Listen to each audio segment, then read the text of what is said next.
Olá, bem-vindos à Maldição de Cassandra. Hoje é sem bloco de notas, sem nada. Tudo daqui, da pele, dos poros, tudo. Eu vou falar da normalização da maldade, a normalização do mal que estamos todos a assistir, anestesiados. E não sei o que é pior, se é a normalização do mal ou se é uma anestesia coletiva que impede de ver. Eu outro dia, e por acaso até guardei, não sei de onde é que tirei esse post que diz que vocês não leram 1984? Não faz mal, estão a viver dentro do enredo do livro. E é verdade. E isto é aterrador. Quem lê o livro percebe o que é que eu estou a dizer. Aliás, eu em breve vou tirar uns dias de férias e um dos livros que já selecionei para levar comigo, eu quero quadriler ou quinquiler, nem tenho a certeza, o 1984, mas com o olhar de hoje. E sei que provavelmente vou ficar destruída, não faz mal. Da destruição a gente renasce, recompõe-se, refaz-se. Eu nem sei como é que hei de explicar isto. Durante a Segunda Guerra Mundial foram cometidos os horrores mais medonhos e mais inimagináveis, pela simples razão que os outros foram vistos como foram desumanizados, não eram humanos.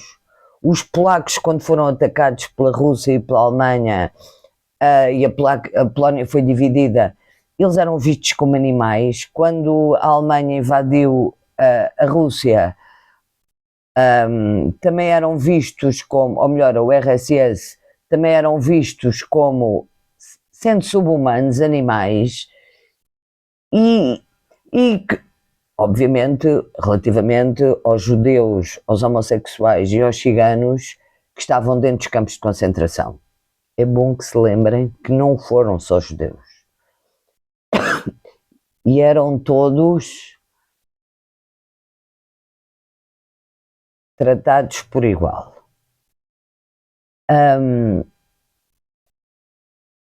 E quando se descobriu e se viu, em particular, o que tinha sucedido dentro, o Holocausto dentro dos campos de concentração, foi um horror coletivo.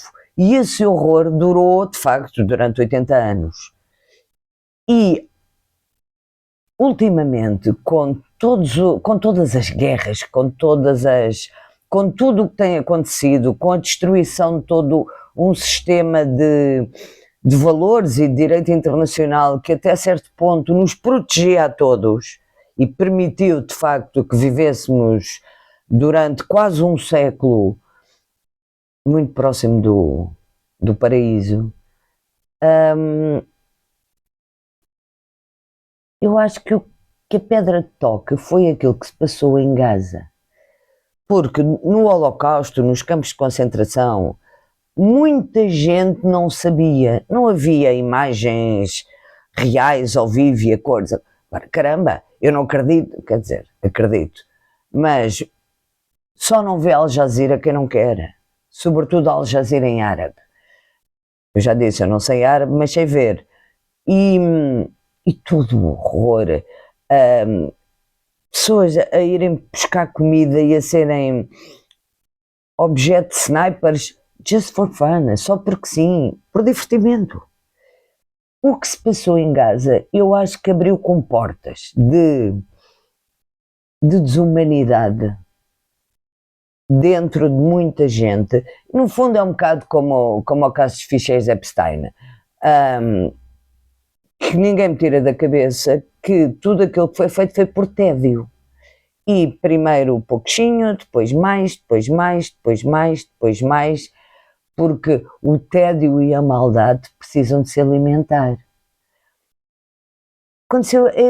Ora, é muito fácil ir para entender o macro, às vezes basta entender o micro. É por isso que eu digo, é muito fácil entender a humanidade em geral observando aquilo que se passa aqui. Eu vejo o micro, vejo a ganância, vejo a inveja, vejo o ciúme, vejo a maldicência, também vejo a generosidade, vejo a bondade, vejo a grandeza. Portanto, tudo o que a humanidade tem está aqui, no micro. Depois é saber fazer transposição para o macro.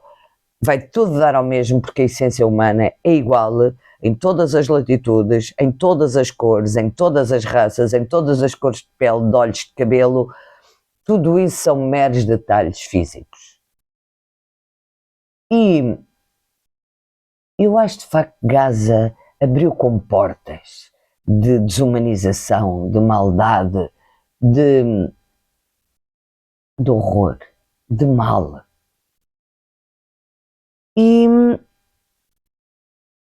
E quando as abriu, parece que a peçonha ficou à solta. O que leva a que, por exemplo, eu vi a semana passada um discurso que o Cor de Laranja fez numa reunião qualquer de republicanos, penso que na Flórida.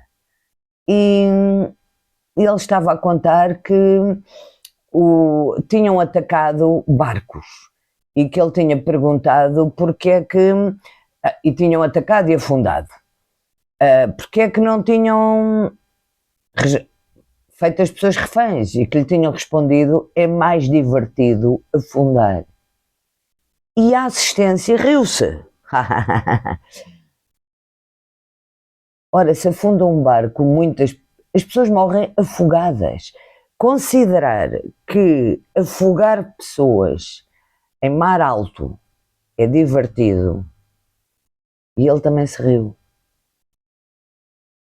Eu acho que o mal é uma vertigem tão forte como a vertigem da bondade e da grandeza e generosidade. Talvez a generosidade e a grandeza não sejam uma vertigem porque são tão duras de conquistar e de manter, e #resist, que são uma consequência de uma opção, ou de opções de várias pessoas, que cria uma corrente forte, e eu acredito nessa corrente, porque se não acreditasse,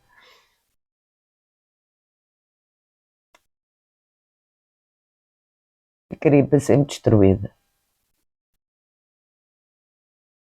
Eu tenho que acreditar. Nós temos que acreditar. Mas acredito de facto que o mal é uma vertigem. E que é uma vertigem compulsiva de mais e mais e mais e mais. Que depois traz consigo a dissimulação, a mentira. Outro dia também, outra vez o Cor de Laranja, perguntaram-lhe relativamente à destruição um míssil caiu em cima da escola feminina onde estava uma série de crianças, 100 e tal crianças, e ele disse que os mísseis não eram deles, eram iranianos. Os mísseis eram Tomahawk, só os Estados Unidos é que têm aqueles mísseis, eventualmente Israel. Aliás, eu não sei onde é que Israel vai buscar graveto para comprar armas para tantas frentes. Ele é o Líbano, extraordinariamente, não é o Hezbollah que está no sul do Líbano, é Beirute. Ele é o Iémen com os Houthis, ele é o Irão.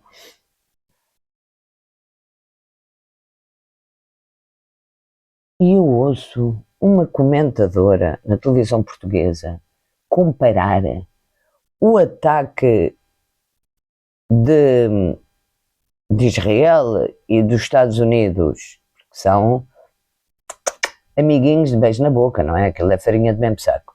O Bibi e o Cor de Laranja. Comparar o ataque ao Irão com o desembarque na Normandia, porque o desembarque na Normandia também não foi sancionado pelo direito internacional. Ó criatura de Deus! O direito internacional moderno, como nós o conhecemos, nasceu em 1945 com a ONU. Ora caramba, o ataque da Normandia foi antes, porque a ONU surgiu do fracasso da Sociedade das Nações e das cinzas da Segunda Guerra Mundial. Criatura de... E vai uma pessoa para a televisão dizer asneiras deste calibre. Aquela pessoa, aquela senhora, aquela pessoa, numa defesa insensata do que é indefensável, também foi contaminada pela vertigem do mal, da mentira, da asneira, da desinformação, da manipulação, da propaganda.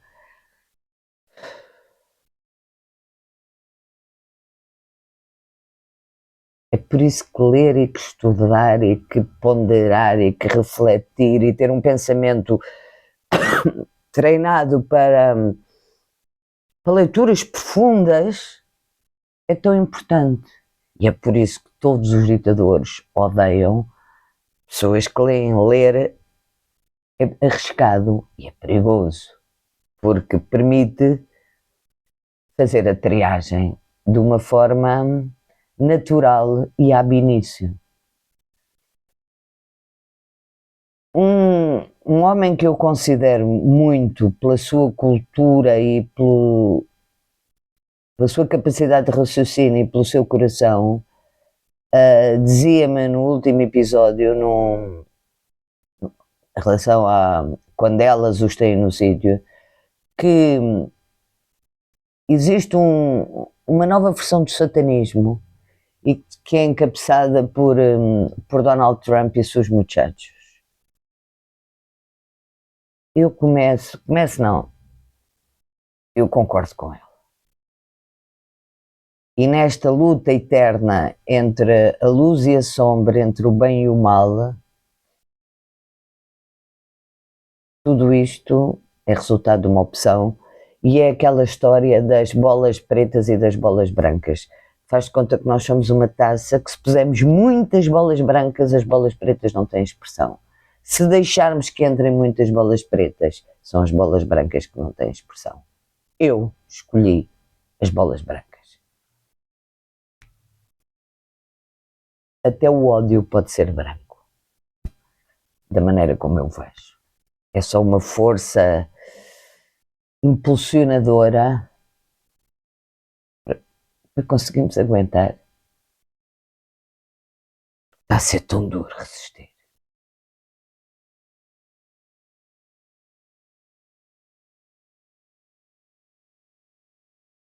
Cada vez mais é importante. #resiste. Sempre. No meio da banalização da maldade, sejamos nós a dizer aqui não passa.